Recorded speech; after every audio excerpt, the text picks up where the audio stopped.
Hey guys, स्वागत है आप सभी का मेरे YouTube channel unboxing with mean में। और आज हम आपको बताने वाले हैं एक लोक प्रशासन के लिए सिविल जॉब्स के नोट्स हैं, इसका हम रिव्यू करने वाले हैं गाइस। तो अगर आप मेंस में अपीयर हो रहे हैं तो पेपर 2 में जो लोक प्रशासन दिया हुआ है पब्लिक एडमिनिस्ट्रेशन, तो वो ये जो बुक है सिविल जॉब्स की, वो काफ़ी स्वीट एंड शॉर्ट बुक है। इसमें सारी चीज़ें कवर होती हैं। 13 मार्क्स का आपसे लोक प्रशासन पेपर 2 में पूछा जाएगा। तो उसके लिए जो निर्माण आईएएस वालों की जो बुक है वो काफ़ी लेंदी बुक है, और दूसरे भी जैसे बुक आई हैं वो भी मार्केट में जो अवेलेबल है वो भी काफ़ी लेंदी बुक हैं। तो अगर एक कम नोट्स में अगर हमारा पूरा डाटा तैयार हो जाए, चूँकि अभी मेंस के लिए काफ़ी कम टाइम बचा है आप लोगों के पास, तो उसके लिए आप ये सिविल जॉब्स के नोट्स पढ़ सकते हैं।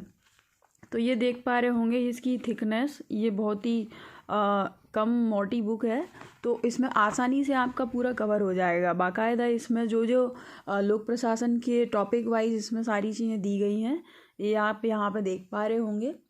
ये इन्होंने टोटल किस टाइप से क्वेश्चन पूछे जाते हैं उसका भी यहाँ पे ये सारी चीज़ें इन्होंने दी हैं।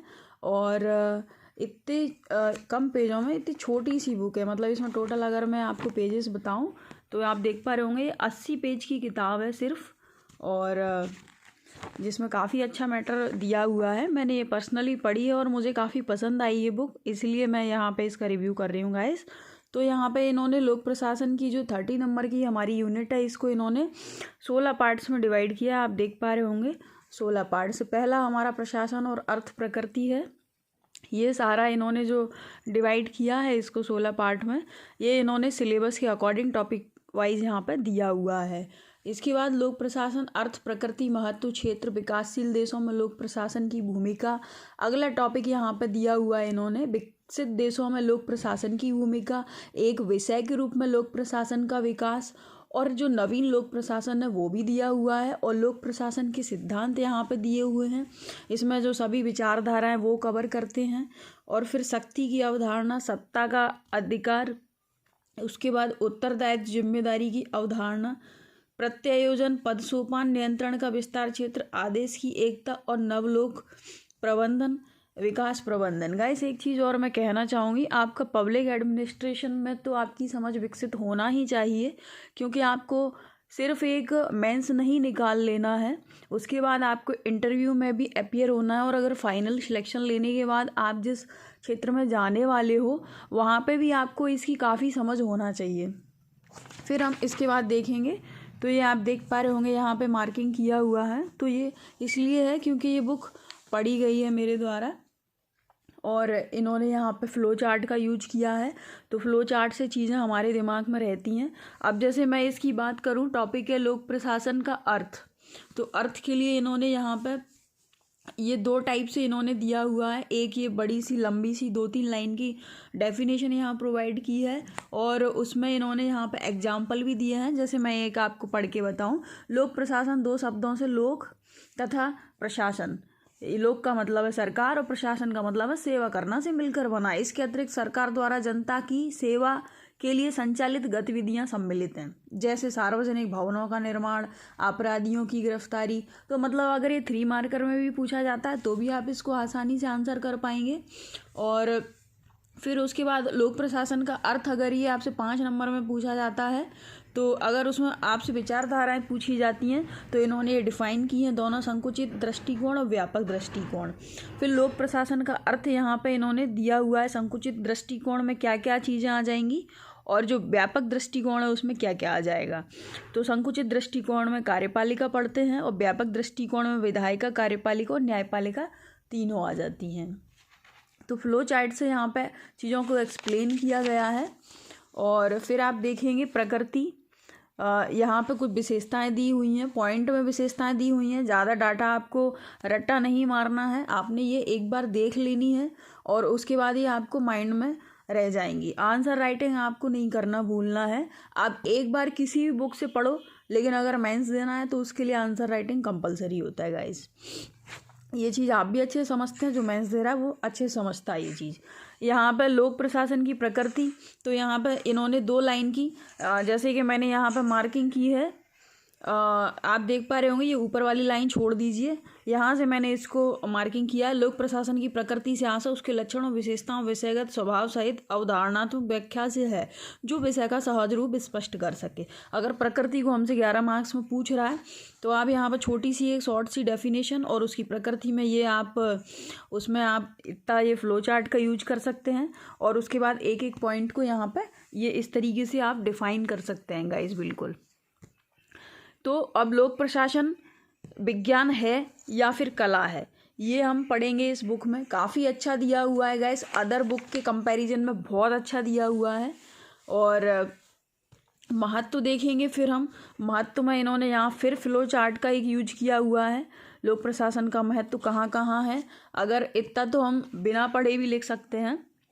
लेकिन बहुत अच्छी बुक है, और मतलब आप अगर इसको पढ़ने बैठोगे तो 1 से 2 दिन में आपकी ये पूरी पढ़ लोगे, और 2 दिन पढ़ने के बाद आप जब आंसर राइटिंग करोगे तो पब्लिक एड के सारे क्वेश्चन आपसे बनने लगेंगे गाइस।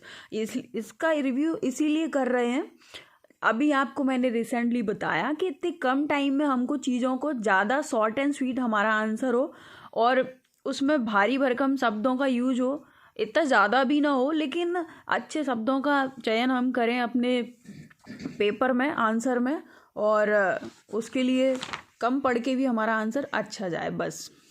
फिर अगला है विकासशील देशों में लोक प्रशासन की भूमिका।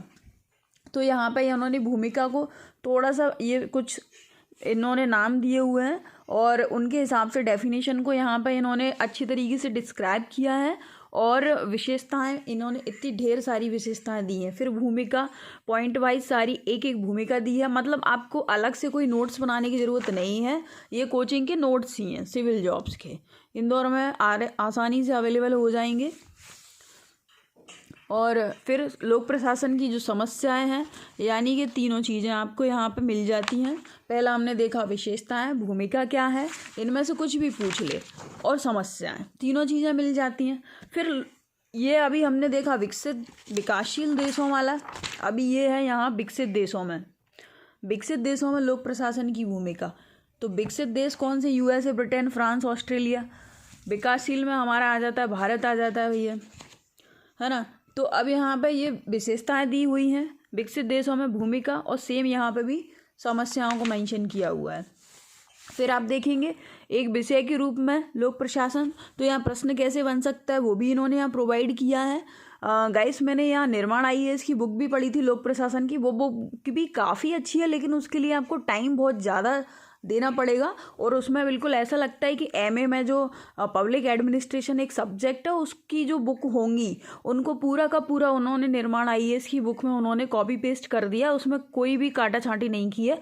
अगर आप निर्माण IAS पढ़ते हो लोक प्रशासन के लिए तो आपको नोट्स बनाने पड़ेंगे, बट आप इसको पढ़ोगे तो आपको नोट्स बनाने की नीड बिल्कुल नहीं है। आप प्रश्न यहाँ देखिए, लोक प्रशासन का अनुशासन या अध्ययन के विषय के रूप में विकास समझाइए। यहाँ पे प्रश्न फॉर्म में बना के दिया हुआ है, और उसका आंसर हमको किस तरीके से रिप्रेजेंट करना है ये भी उन लोगों ने यहाँ पर प्रोवाइड करा है। अब हम जानते हैं कि मैक्सिमम 11 मार्क्स में कोई क्वेश्चन आपसे पूछा जा सकता है, और उसके लिए 2 पेज यानी कि 200 शब्दों की हमारे पास लिमिट है। तो 200 शब्दों में क्या हम लिख सकते हैं, तो वो इन्होंने यहाँ पे बढ़िया तरीके से प्रोवाइड करा है। ये छोटी सी एक डेफिनेशन, उसके बाद फ्लो चार्ट, और उसके बाद विशेषता, ये अपने हिसाब से सॉर्ट करके आप लिख सकते हो। ये सारे चरणों में इसकी ये विशेषताएँ दी हैं।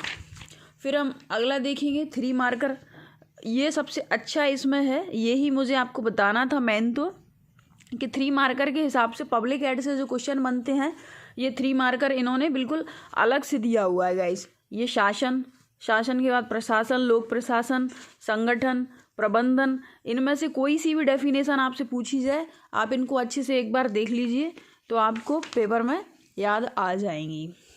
फिर इसके बाद यहाँ पर और भी 3 मार्कर क्वेश्चन दिए हुए हैं, और सबके आंसर काफ़ी शॉर्ट और अच्छे आंसर इन्होंने यहाँ पर प्रोवाइड कराए हैं, और ऐसा इन्होंने हर टॉपिक के बाद किया है गाइस। फिर अगला यहाँ पर नवीन लोक प्रशासन और नव लोक प्रशासन, यहाँ पे एक अगला चैप्टर शुरू होता है, और सेम उसमें भी यही कहानी है। प्रस्तावना हम उसमें देखेंगे, उदय कैसे हुआ नवीन लोक प्रशासन का, उसके लक्ष्य क्या क्या हैं, टारगेट्स हम यहाँ पे देखने वाले हैं, और उसके बाद विशेषताएं, कैरेक्टरिस्टिक्स हो इसकी, और आलोचना, क्रिटिसिज्म, और निष्कर्ष, कंक्लूजन। तो गाइस ये काफ़ी अच्छे नोट्स हैं और मैंने आपको बता दिया है, और इतने टॉपिक से आपको ये समझ में आ गया होगा कि काफ़ी अच्छी बुक है। ज़्यादा इसको एक एक टॉपिक को अगर मैं बताने जाऊँगी तो वीडियो काफ़ी लेंदी हो जाता है, फिर आप लोगों को देखने में भी काफ़ी बोरिंग लगता होगा। तो अगर आपको ये वीडियो पसंद आया हो तो वीडियो को लाइक कीजिए, और ऐसी बुक्स की रिव्यू और ढेर सारी चीज़ों की अनबॉक्सिंग के लिए जुड़े रहिए मेरे चैनल के साथ। अगर आपको मेरी जानकारी थोड़ी सी भी यूजफुल लगती हो तो चैनल को आप सब्सक्राइब करना ना भूलें। मिलते हैं नेक्स्ट वीडियो में, तब तक के लिए थैंक यू, बाय बाय।